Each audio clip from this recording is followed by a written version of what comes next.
Good day ladies and gentlemen. So this is gonna be a short form video lang naman tungkol sa upgrades and accessories ko sa motor ko, which is a Honda Click, no? So without further ado, let's dive into it. So itong Honda Click ko pala ay version 2 siya na 2022 acquired. So Honda Click 125i na version 2. So ayan, kung mapapansin nyo naman dito, wala pang takip and USB charger. So ayan, una sa lahat is itong decals natin. So stock decals to na gray lang yung accent niya. Ayan, kung mapapansin nyo, kasi yung colorway na to is red yung mga accent ng decals niya. Ayan, pinalitan ko siya. Dati kasi naka Vario emblem to, 125i na emblem din. So nagsawa ako doon, pinalitan ko na lang siya ng decals, no? So makabago lang naman. So decals aside, dito naman tayo sa actual accessories na ng motor, no? Ito nga pala yung Makoto foldable side mirror. Hindi siya yung 360 na naro-rotate, no?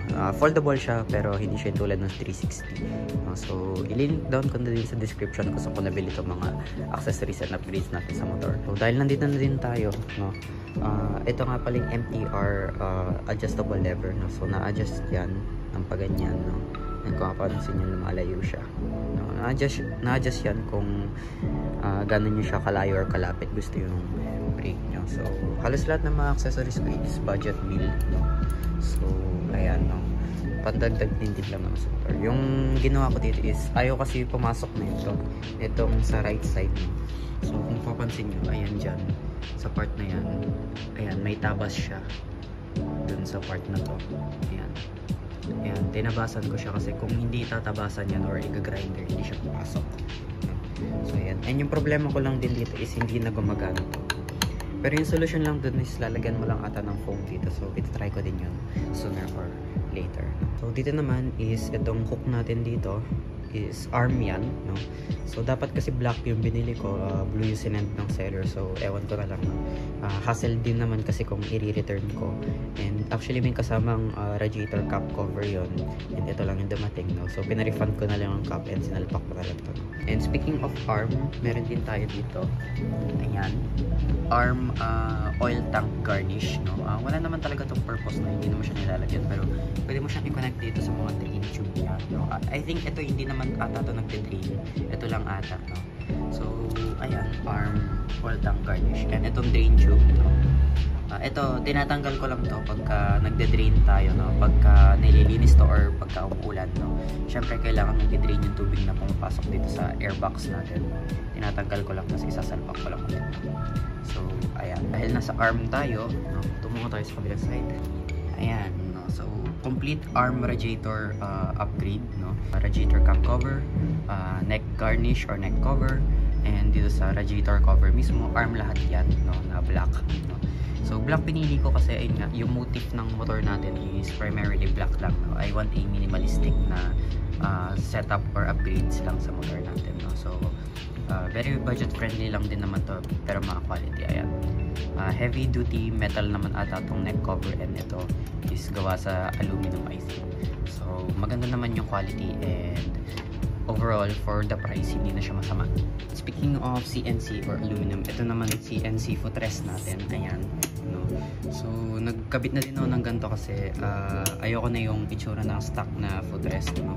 And dahil mahirap din siyang yan, no, ibukas sa, dahil ito madali na lang din siya buksan and hindi din siya kaagad na no? Maganda na din yung upgrade na to, no? And nakaka-satisfy lang yung click-click niya, and durable na siya, so hindi din nag-fade yung kulay niya kahit paano, no? So isang taon na sa akin mahigit to, and halos yung kulay na nag-fade pa lang niya is ayan yung pag naaapakan siya. Pero overall, hindi na masama para sa presyo. Napakamura lang din nito, guys, pero napakagandang upgrade and simpleng upgrade sa Honda Click natin. Next naman is itong mudguard or tire hugger, no? And kung mapapansin nyo, may tabas siya dito. I-explain ko din yan, no? So ito, kinabit ko na din yan para pagka, no, pagka maulan kasi, guys, pagka hindi ka naka tire hugger, napupunta dyan yung dumi dito sa may makina natin, bandang dyan sa may I think throttle body ata yan. Ano kasi naka big tires ako, no? Napansin ko pagka naulan or pagbasa yung daan, nababasa yung, pag nababasa nadudumihan to, no? Most of the time, hindi lang itong airbox pati itong bantang tambucho natin, no? Pero pagka hindi ka kasi ganito, naka tire hugger, umaabot hanggang dito yung dumi. Nadudumi hanggang dito. And napansin ko pag naka tire hugger ka, dito lang yung dumi na napupuntahan niya. So, hindi na masama, no? Minimal lang naman yung dumi pagka dumadaan ka sa basang daan or pagka umuulan. So, ayan, sinalip ko siya. And mention ko na naka big tires kasi ako, ayan, sumasayad kasi sa bandang part na to and tinabasan ko siya. Ayan, maganda na yung play niya, hindi na siya sumasayad. So, ayan. So, speaking of big tires, dahil nandito na din tayo, no? Speaking of tires, no? Ayan, naka Beast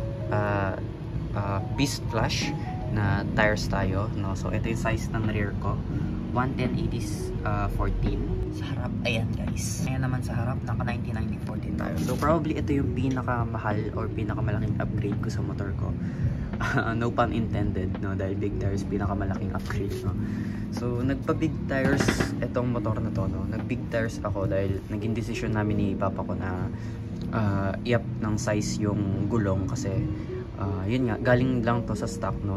Nagpalit lang ako ng gulong around 15k odo, no? Nararamdaman ko ng madulas-dulas na yung traction ng gulong, no? Nawawala na siya ng traction. Yung stock pa yun guys, no? Ngayon lang ako nagpalit ng gulong, no? Which is itong Beast Flash tire, no? So naka big tires concept tayo. Ayan. So 90/90 14 front and 110/80 14 sa likod. So another upgrade pala is yung UMA Iridium spark plug, no? So naka Iridium spark plug na ako, no? So yung code na pinili ko is yung Pandili, I think, which is yung AB8 ata yun na code niya. So Pandili yun. And sa konsumo ng gas, no, nagpalit na rin ako ng fuel filter, no? First time ko palit ng fuel filter nun, and 18,000 ako nagpalit ng fuel filter along with the spark plug, no? So ito na yung konsumo ng gas, no? Ayan, so kaka-reset ko pa lang kasi ng trip niyan, no? Kasi nagpalit lang din ako ng langis, no? Pero naka big tires ako, so mas malakas yung konsumo ng gas, no? Pero generally and usually after ko magpalit ng spark plug, no, pati ng fuel filter, sobrang tipid niya. Before ako magpalit ng fuel filter pati spark plug, no, kumukonsumo to ng 43 to 45 kilometers per liter. Pero nung nagsityo baag kami, no, nag-rides kami, no, tumutumbok siya ng 47 to 48, no. So napakalaking difference natin nun pag nagpalit ka ng spark plug, no, lalo na pag iridium. Long lasting, tapos mas nakakatipid ka pa sa gas, no. Yung UMA Iridium spark plug pala is yung tatlo yung ngipin niya or yung hook niya. So mas maganda yung distribution ng spark or ng electricity sa makina ng motor. So ito nga pala yung UMA Iridium natin pagka i-start mo. Diba? One click lang. Ayan, so ayan yung tunog ng motor natin. Stuck lang yung pipe, no? So may mga balak pa ba akong i-upgrade sa motor natin? Definitely yes, no? Pero hindi naman ganun napaka major na upgrades, lalo na sa makina.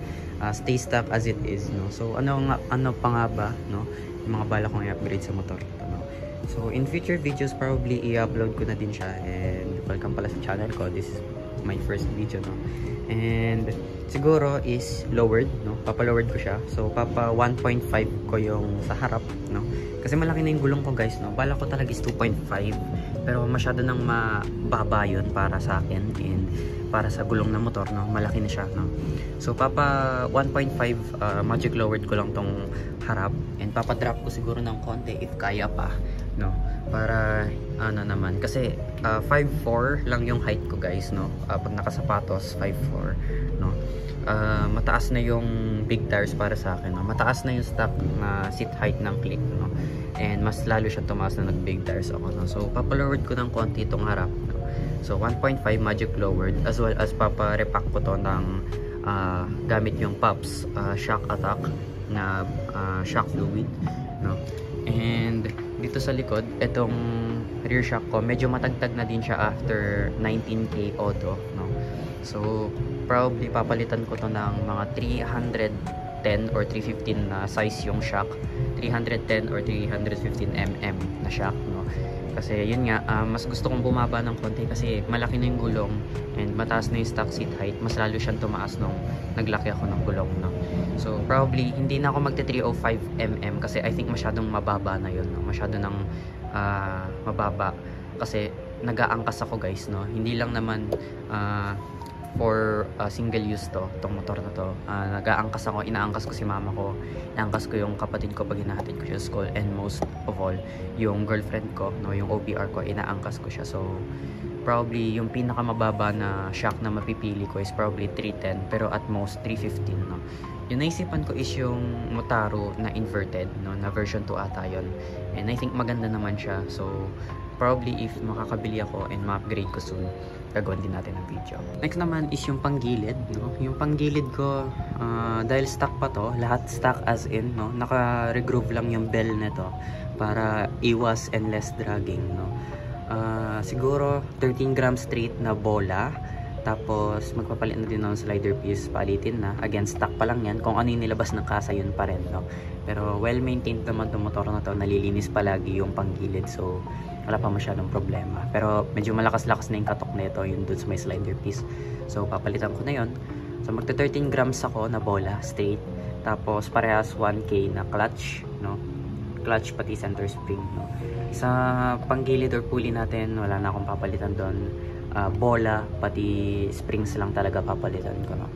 For long term na talaga yung stock na ano natin, na parts dito. Wala na akong balak palitan unless kung palitin na talaga siya. As for sa pipe natin, ito probably yung next video ko, gagawan ko siya ng video. So nag-order ako kahapon ng Racing Monkey HUN or Han pipe, no, na 2-in-1, no. So papalitan ko na tong stock pipe ko ng aftermarket pipe, no. Di ko alam kung chicken pipe or power pipe yung in-order ko, pero papalitan ko na siya, no, kasi medyo nabuburingan na ako sa stock pipe, no, and makabago lang naman, no, dahil isang taon na tong motor na to. Actually, pinamana lang sa akin to, kay kuya ko to dati, and bumili ng bagong click na version 3, no, yun na yung ginagamit niya, and ito na yung ginagamit ko. So napunta sa akin to nung 12,000 yung odo niya, and tinatakbo niya is 19K na. So medyo matagal-tagal na siya sa akin.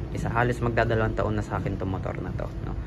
And ayan, no, ngayon lang ako magpapalit ng pipe kasi yun nga, gusto ko makabago naman, no.